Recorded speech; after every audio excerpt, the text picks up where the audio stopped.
Baldy. Good morning. Good morning, guys.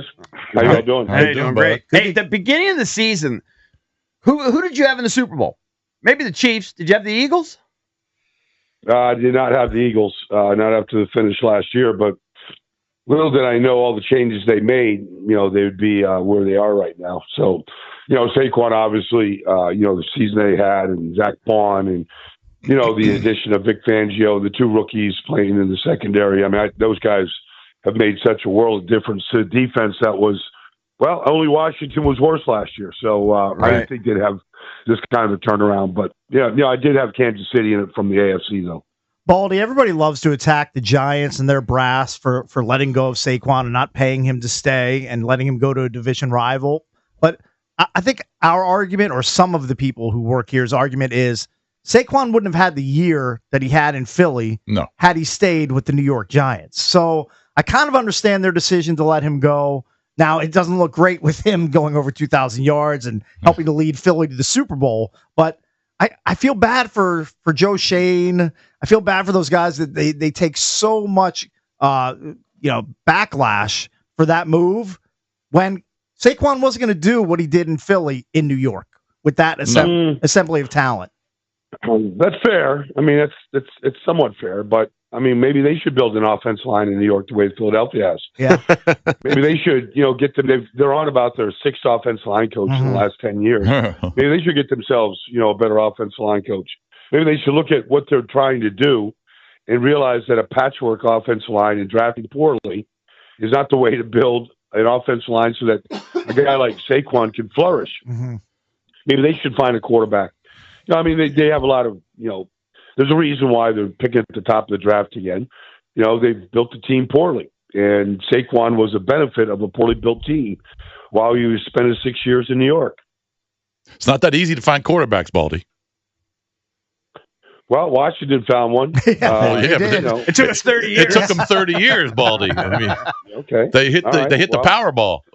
I mean, I don't know. Sonny Jurgensen, Joe Theismann, Jaden Daniels. Happens every 20 or 30 years. So offensively, now, 2 years ago when Philly lost in the Super Bowl to Kansas City, they were more of a passing offense if you just look at the numbers, because obviously they didn't have Saquon. But what's going to be the effect of Saquon in this game against Kansas City, who's got one of the best run defenses? Do you think that Kellen Moore is going to want to throw the ball a little bit more, or are they just going to lean on Saquon? Well, I think that they ran it 725 times so far in 20 games. I mean, only two other teams in the history of the NFL run more than that. And so, that's what they want to do. They want to run it. Now, Kansas City is going to come out there with their big linebackers and Bolton and Tranquil and Chanel. And, they'll have Justin Reed at the line. So they'll build an 8-man box to stop it. So you're going to get a lot of opportunities on the outside to throw it one-on-one. Mm-hmm. And so, they're going to try to penetrate that wall. Not many teams have been able to do it. Baltimore gave up on it in the AFC Championship game when they put those guys out there. And, it was to their demise. There's a lot of different ways you can run it. But I feel like Eagles' offensive line, if you just keep pounding at that wall enough, you're going to break through the wall.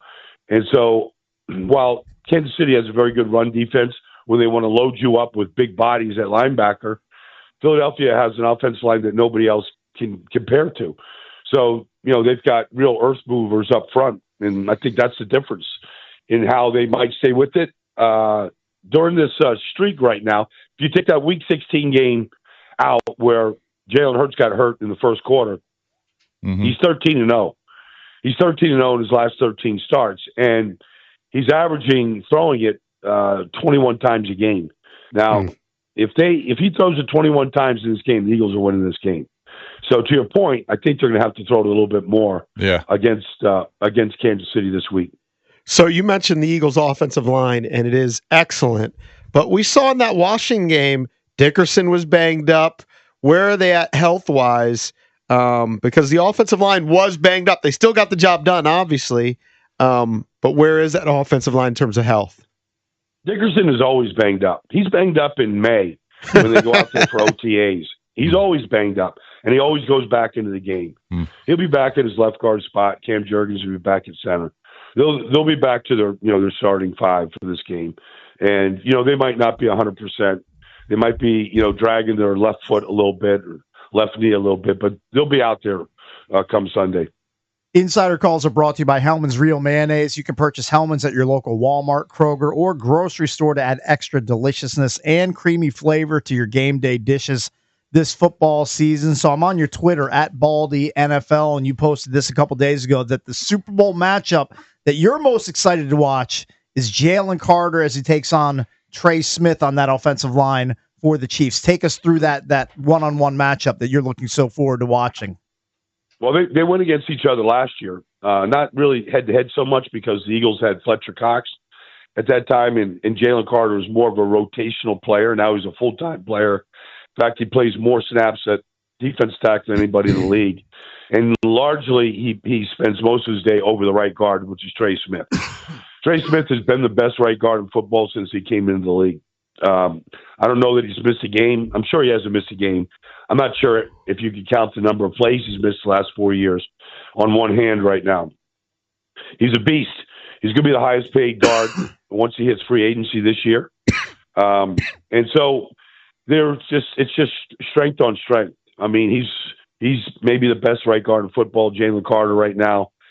Chris Jones, there's a couple guys inside that are in that category of being the best defense tackle. So it's just two guys that have enormous strength that, I think Trey Smith wants everybody to feel his howitzer of a right-handed punch. I think Jalen Carter has all the tools to be the best defensive tackle in football. So, and it's on a big stage. So there are former SEC guys, one from Tennessee, one from Georgia. I feel like we're watching, a classic SEC football game on Saturday night, during the season right now. So one of the formulas for success for the Eagles and really any team in the NFL is turnover differential. And it's been outrageous in the playoffs. I mean, Green Bay 4-0, LA 2-0, Washington 4-0. I think you had a video breakdown. Have they perfected the peanut punch? And is that something they can rely on? Like, is that something that's taught in Vic Fangio's defense? They had a coach that pulled out that video and had everybody on the team watch and study it. And the Jalen Carter's punch on Kyron Williams changed the entire game. The Rams are going down there to take the lead in a 16-15 game, and Jalen Carter perfected it. They did it twice against Washington. Brian Robinson had it punched out by Zach Vaughn. They perfected it. I mean, it's really come in handy. To go 10-0, to be plus 10 in the turnover ratio in 3 playoff games is, I don't know that anybody's ever done that before. Can they do it again against Kansas City? You're going to see it. Somebody's going to ball up their fist and, give you an ollie punch right here, an ollie jab at that ball. We'll see if it comes out or not, but they're certainly going to test Kansas City with it. Once the team starts to have success with something like that, and Pete has taught the Chicago Bears where he perfected it for 12 years. And they're not good at it. So not everybody's good at it. But once you get success at something like that, it's something you can pretty much sure that it's gonna show up on Sunday afternoon. Like you saw with Washington, you can throw the ball on Philly's secondary, and you mentioned the 2 rookies. They're tougher to run on than throw on. So are you kind of leaning towards Mahomes and trying to attack some of those young DBs that Philly has and their safeties? I think Andy Reid will try and kind of make that a stance early in the first quarter, go after those young guys? Well, I mean, Andy Reid comes out of the tunnel throwing the football. So, I mean, Andy's 25 years. His approach to winning football games is going to change. They're going to come out and throw it. Philadelphia is excellent at taking away your quick game. Those young guys, Cooper DeJean, Quinyon Mitchell, they're excellent at attacking like they did it against Washington when they try to get the ball out wide, on some of those horizontal throws.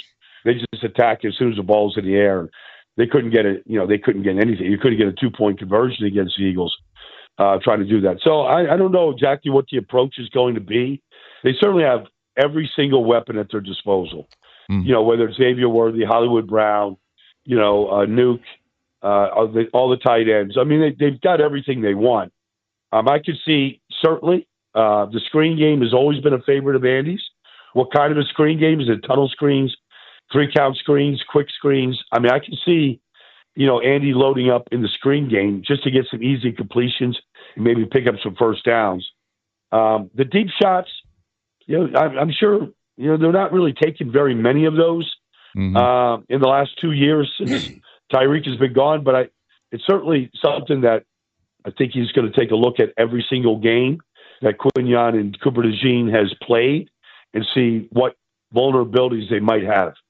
Baldy, pretty remarkable that this Chiefs team won 15 regular season games with Rashee Rice only playing in 4 of them. I mean, he was going to be their top offensive weapon. He was going to have way more yards than Travis Kelce if he had stayed healthy. And Pacheco was out for most of the year. Right. And Rice sideline, like, how good is this team going to be when Rice recuperates from the ACL? They add some other pieces. Worthy, comes back for his second year. Like, they're just going to be scary again next year and the 2 or 3 years after. Well, I mean, as long as Mahomes, Andy Reid, they're all there, they're going to be that. And they've shown that when they have the injuries, like you mentioned, to Rashee Rice, they go out and they get, DeAndre Hopkins.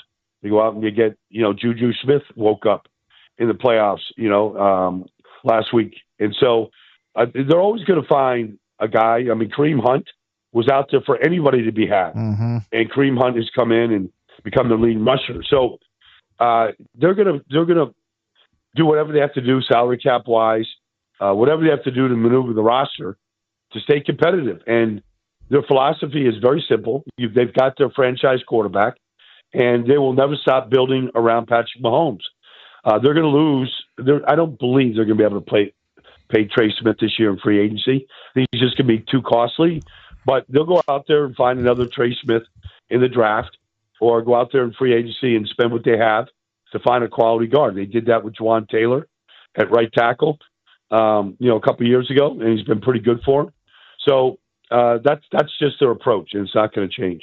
Talking to Brian Baldinger, Odyssey's NFL insider here on the Rude Guest Hotline. So here in Washington, after this great season, making it all the way to the NFC Championship, now all of a sudden people are excited about the offseason, and you're seeing these names of guys who want to be traded or on the trading block. And I'm just wondering, now Myles Garrett's a fit on every team. Don't need to really ask you about him. The price is going to probably be outrageous. But Cooper Kupp's an interesting name. Washington has Terry McLaurin. The other receivers, not so great. What did you see on film when you would watch Cooper Kupp? Is he slow? Is he slowed down big time? Is it just the injuries? Why the drop off in production? Well, I mean, the injuries are a big part of it. His availability hasn't been what it was when he won the Triple Crown 3 years ago. So he's had 2 injury-marred seasons. And I wouldn't say any of the injuries are easy to overcome. So he's missed a lot of time.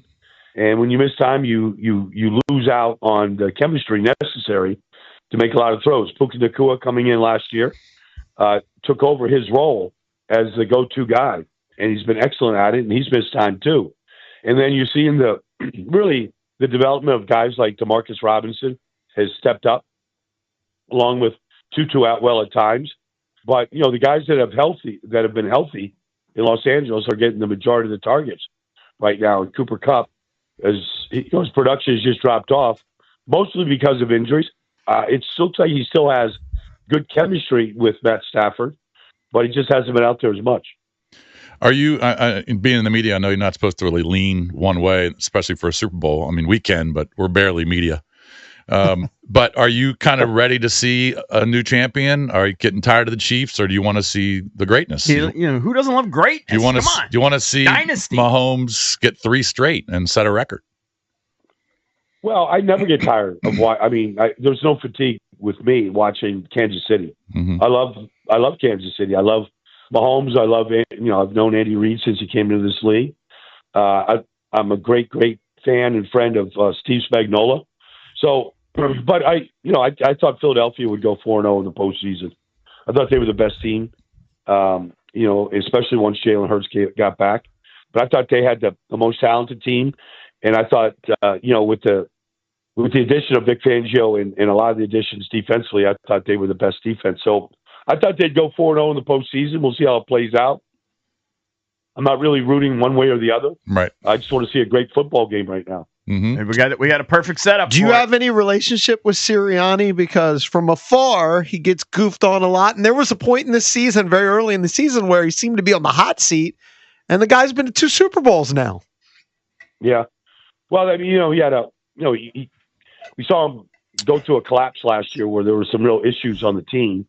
They went 1-6 down the stretch in a terrible loss to Tampa. And then, they started off 2-2 and they lost to Tampa right before the bye, and it was just an awful performance. And so, and he had some questionable decisions week 3 in New Orleans, and there were some questionable decisions in a tight win against Cleveland and against Jacksonville. And so he was definitely on the griddle. It was mostly from the media. It wasn't from inside the building, and it wasn't from the players. But I think he was feeling some of the heat. But, Nick is the son of a coach. Both his brothers are coaches. Every vacation he took was a coach's vacation. All he knows is coaching. And so he does it in a different way, but nobody can argue with the results that Nick Sirianni has. I'm a fan. He's always treated me really good. If I'm out there at practice, he always comes up and asks me what I see or, what's going on, whatever. I mean, I'm a fan of his just personally, but you're right. I mean, it was pretty much nonstop. This guy's a goofball. What's he doing? He's screwing up this team, but he's done a really good job, I think, of adding a lot of new pieces, building the chemistry, keeping it about the team, keeping the emphasis on what it should be. And so I think the quarterback is ready to perform at a pretty high level on Sunday. Baldy, I think this is your final appearance. We really appreciate you coming on with us throughout the football season, and hopefully next year. Join us again next year, my friend. I'd be happy to do it, guys. I've really enjoyed it. It's been great. Thursday mornings won't be the same. I appreciate it. You'll be back before you know it. Hey, you were just in Costa Rica, right? That's how you got geared up for the Super Bowl? Yeah. I had to go from the Mobile. It's a good trip, man. It's fun. Yeah, I just had to go and go get myself back in shape, getting ready for this. This what I'm getting ready to go do here today in New Orleans. It's going to be a full day. Excellent. All right, have fun. Well, have fun on Radio Row. Appreciate it. Thanks, Baldy. Appreciate it, man. All right, thanks, guys. That was Odyssey NFL insider Brian Baldinger, host of the Best Football Show podcast.